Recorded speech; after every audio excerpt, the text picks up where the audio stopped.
بسم اللہ الرحمن الرحیم۔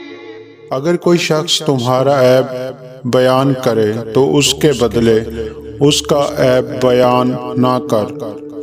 دعا ایسے اوقات میں مانگا کرو جیسے جہاد کرنے کا وقت، بارش کا وقت اور فرض نماز کا وقت، روزہ کی حالت میں اور ایسا وقت جب بندے کے اوپر رکت طاری ہو، کیونکہ ان اوقات میں اللہ تعالیٰ آسمان کے دروازے کھول دیتا ہے۔ جو شخص محض اللہ تعالیٰ کی رضا کے لیے کسی سے رشتہ داری رکھتا ہے وہ بھی قرابت داروں کے مرتبہ میں ہے۔ جب حسد پیدا ہو جائے تو زبان اور ہاتھوں کو اس پر عمل کرنے سے محفوظ رکھ۔ اگر مرد جماعت سے پہلے عورت کے رخساروں کو بوسہ دیتا ہے تو اس سے جماع کی لذت میں 15 گنا اضافہ ہو جاتا ہے۔ وہ شخص بخیل ہے جب وہ روٹی کھانے بیٹھے اور اسی وقت باہر فقیر آ جائے اور وہ روٹی اس سے چھپا لے اور اس سے روٹی نہ دے۔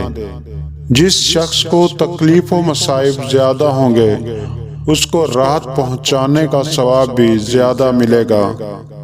دنیا میں حسد کی تکلیف سے زیادہ اور کوئی تکلیف نہیں، اور یہ کیسی بے وقوفی والی بات ہے کہ اپنے دشمن کی وجہ سے اپنے آپ کو تکلیف پہنچاتا ہے۔ Subscribe now and press the bell icon. Never miss an update.